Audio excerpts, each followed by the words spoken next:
Today's lesson, section 8.3d, will be finding the nth roots of a complex number.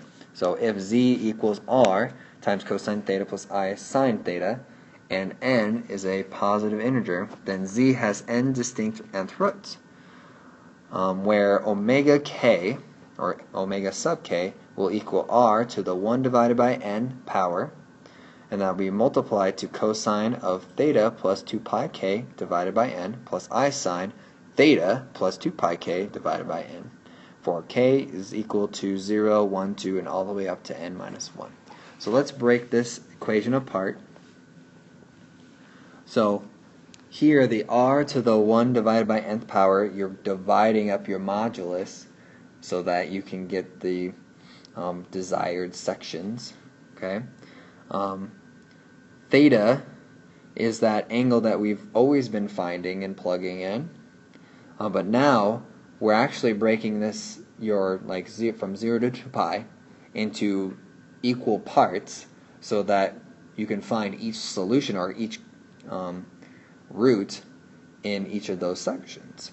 So let's say it was 5. So you're going to break it up into 5 sections so that you can find the answer, or the 5 answers that should show up. Okay? And so that's kind of what you're doing, and then the n kind of does that as well at the bottom. So when you add a certain number to it, even though it seems like you're adding 2 pi to your angle, then you're dividing that and cutting it back into those perfect sections. So kind of like if I have a circle, I break it into fifths, or even 6. Let's do that. It's easier. So then there should be an answer there, there, there, there, there, there. Okay? So that's how you get 6 answers if your n was 6. Now, k is always going to start with 0. The reason why you would start with 0 is 1, it's always the initial, and 2, if theta is the first angle that you're going to find, you don't want to add 2 pi to it to find that angle, because you're moving on to the next one. So you make it 0 so that you can just look at theta divided by your n, which is that first section. If you forget that, if you plugged in 1, then you would be finding the next one over, and that would not be what you wanted. Okay? So that's kind of what it looks like, and some tips to find this. So the modulus, remember, for the nth roots will always be r to the 1 divided by nth power. The argument or the angle for the first root will always be that theta divided by n, like we talked about. And then for each successive root, so each consecutive root or the next root, you're always adding 2 pi over n to get the next angle that's in that new section. Okay? So let's try this. So for example 7, I want to find the 3 cube roots of 8 pi, or ai. So first I need to find my r and my theta to be able to plug those in. So for r,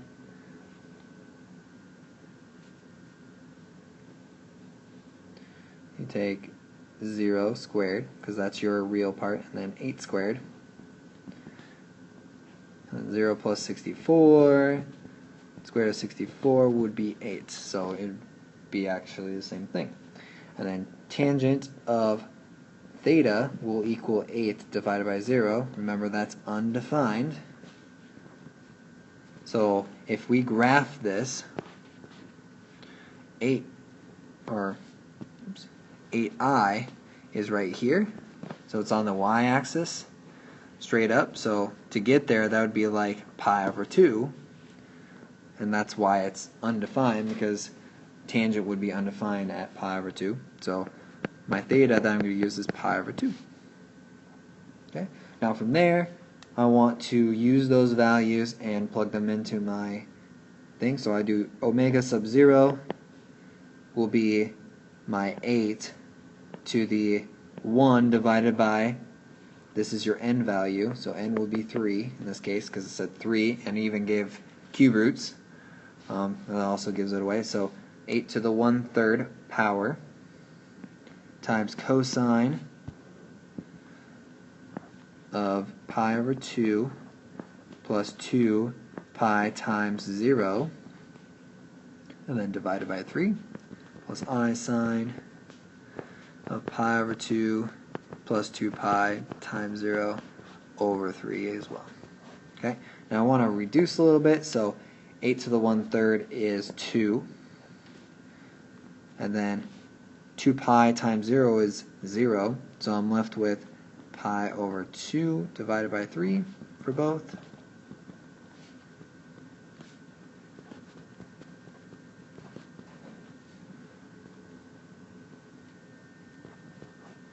Okay, so now I can simplify further. So having a 3 there is the same thing as multiplying by 1/3.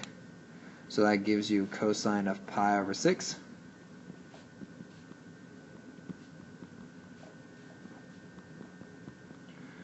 And so now I can plug in what I know about pi over 6 for cosine and sine. So for cosine, that's square root of 3 over 2.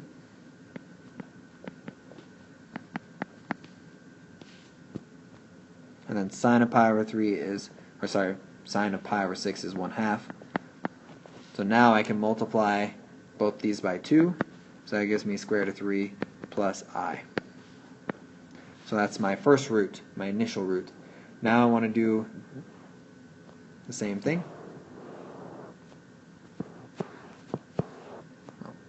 So let's move on to the next page so I have more room. So now, because we already know what 8 to the 1/3 power is, I'm just going to write 2, because it'll be the same for all of them.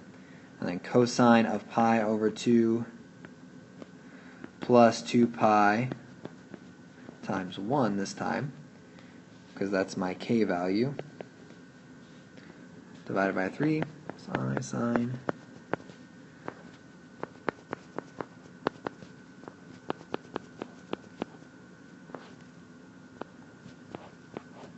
Okay, so let's simplify here. So then pi over 2 plus 2 pi times 1, which is 2 pi.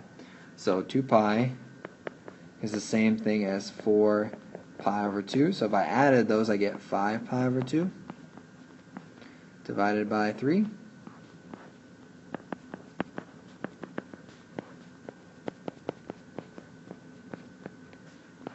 But same thing, I want to multiply by 1/3.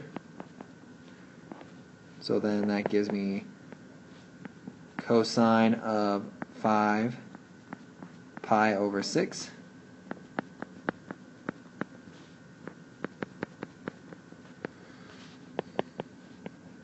And now cosine of 5 pi over 6, that's in the second quadrant, so that'll be a negative square root of 3 over 2.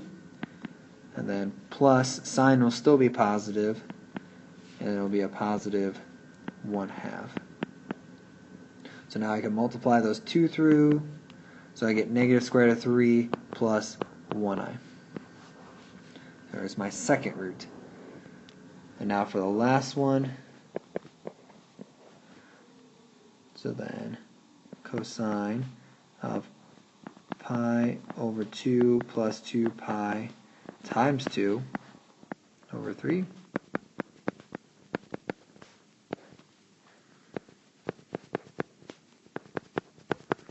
So now 2 pi times 2, that's going to be 4 pi. So now 4 pi, making a common denominator, is the same thing as 8 pi over 2. So 8 pi over 2 times, or plus pi over 2 gives me 9 pi over 2.